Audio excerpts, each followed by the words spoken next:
भारत में बेरोजगारी इतनी बढ़ चुकी है कि अब इसमें सुप्रीम कोर्ट को भी दखल देना पड़ रहा है।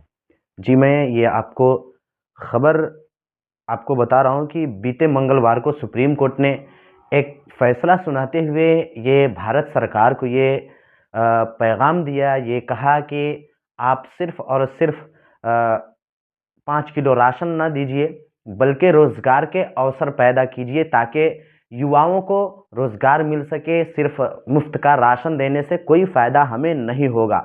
हमें फायदा तभी होगा जब हम अपने लोगों को हम फाइनेंशियली मजबूत उनको बनाएंगे। हम अपने लोगों को फाइनेंशियली उनको खुद पे खड़ा करेंगे। उनके पैरों पे जब वो खड़े हो जाएंगे तो हमें 5 किलो राशन देने की भी ज़रूरत नहीं पड़ेगी। इसलिए भारत सरकार ये क्यों नहीं करती कि वो 5 किलो राशन देने के बजाय वो बल्कि वो लोगों को रोजगार दे, लोगों को रोजगार के अवसर दे, ताकि लोग इससे काम करें और काम करने के बाद लोग अपने अपने काम को चला सकें और अपने पेट को भर सकें, बल्कि सरकार के मोहताज न रहें। सुप्रीम कोर्ट ने क्या कहा है वो सुनिए। केवल मुफ्त का राशन ही मत देते जाओ, जॉब भी दो। सुप्रीम कोर्ट के केंद्र को दो टूक। ये सुप्रीम कोर्ट ने ये अहम फैसला सुनाया जिसका काफ़ी दिनों से, काफ़ी सालों से सभी को इंतज़ार था। जो जो बेरोजगार हैं उनको सबको इंतज़ार था कि भारत सरकार कम अज़ कम हम जो पढ़े लिखे लोग हैं और जो बेरोजगार लोग हैं उनको रोज़गार देने की कोशिश करे, ताकि हम अपने पैरों पे खड़ा हो सके, अपने घरों को हम चला सकें, बल्कि सरकार के मोहताज ना रहें, हम 5 किलो राशन के मोहताज ना रहें। इसलिए भारत सरकार को अहम फैसला सुनाते हुए ये कहा, क्या कहा मैं सुनाता हूँ आपको। उच्चतम न्यायालय ने 9 दिसंबर को खाद्य सुरक्षा अधिनियम फूड सिक्योरिटी एक्ट के तहत भोजन उपलब्ध कराने से संबंधित मामले की सुनवाई करते हुए यह बात कही। कोर्ट ने कहा कि लोगों को कब तक मुफ्त चीज़ें दी जा सकती हैं, इसलिए बेहतर है कि आप रोजगार के अवसर पैदा करें। कब तक मुफ्त राशन आप देते रहेंगे, मुफ्त चीज़ें आप देते रहेंगे? सिर्फ और सिर्फ शिक्षा और स्वास्थ्य मुफ्त रहना चाहिए और कोई भी चीज़ मुफ्त नहीं होना चाहिए। सब चीज़ पैसे से होना चाहिए और इससे सरकार को रोजगार लोगों को जब तक नहीं देगी तब तक लोग 5 किलो राशन के मोहताज ही रहेंगे। इसलिए ज़रूरी यह है कि सरकार 5 किलो राशन ना दे करके वो लोगों के रोजगार के अवसर पैदा करें। आगे सुनिए। सुप्रीम कोर्ट ने सरकार से आज कहा कि गरीब लोगों को केवल मुफ्त राशन देने पर ही नहीं, बल्कि उन्हें रोजगार दिए जाने पर भी सरकार को काम करना चाहिए। कोर्ट ने प्रवासी मजदूरों को फ्री राशन की व्यवस्था पर सवाल उठाया और कहा लोगों के लिए रोजगार के अवसर पैदा करने की ज़रूरत है। तो आप समझ सकते हैं कि कोर्ट ने किस सख्त लहजे में भारत सरकार को, मोदी सरकार को किस तरीके से कहा और इसको किस तरीके से मोदी सरकार इसको किस तरीके से लेती है और रोजगार के अवसर पैदा करती है या नहीं करती है, ये तो आने वाले वक्त ही बताएंगे।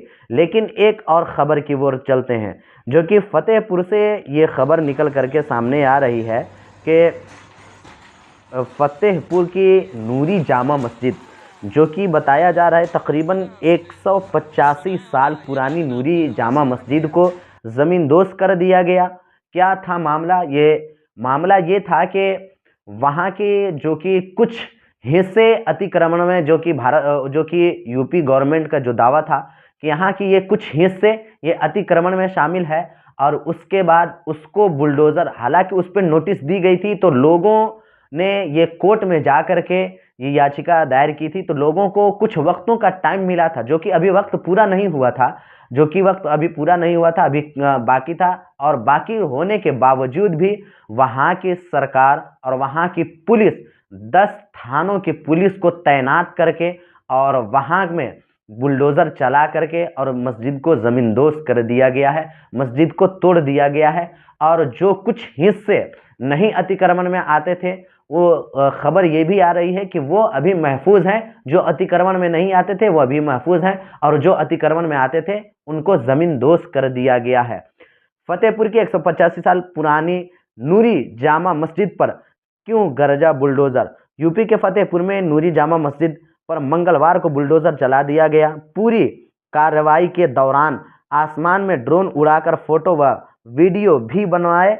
मस्जिद का अगला भाग और इबादत स्थल अब भी सुरक्षित है। मस्जिद कमेटी से इसे मनमानी बताकर प्रकरण को कोर्ट तक ले जाने की बात कर रही है और 12 दिसंबर को इलाहाबाद हाई कोर्ट में सुनवाई होने का दावा कर रही है। आप समझ सकते हैं कि जिस इलाहाबाद हाई कोर्ट के सिटिंग जज ये बात कह सकता है कि कठमुल्ले ये इस तरीके से ये भारत के लिए ये खतरा है, ये वो हैं, तो आप समझ सकते हैं कि कितने पक्ष में ये फैसला आएगा, क्या नहीं आएगा, वो आप खुद समझदार हैं, वो आप समझ सकते हैं कि किस तरीके से ये पक्ष में आएगा या निष्पक्ष हो करके इसको जज साहब फैसला सुना भी सकेंगे।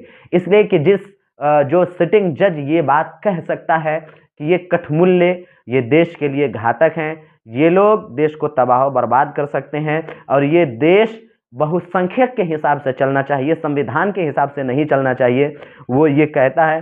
तो आप समझ सकते हैं कि इसमें कितने पक्षपात हो सकते हैं और कितने नहीं हो सकते हैं।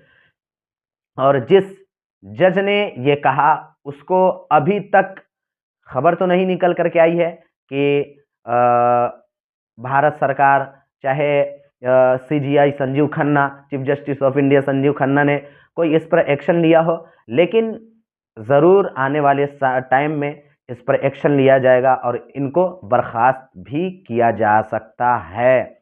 आज इतना ही, मिलता हूँ फिर किसी अगली खबर के साथ। अगर जी अब तक आपने द पब्लिक प्रॉब्लम्स न्यूज़ को सब्सक्राइब नहीं किया है तो सब्सक्राइब कीजिए, बेल आइकन को भी दबाइए। मिलता हूँ फिर किसी अगली खबर के साथ, तब तक के लिए धन्यवाद।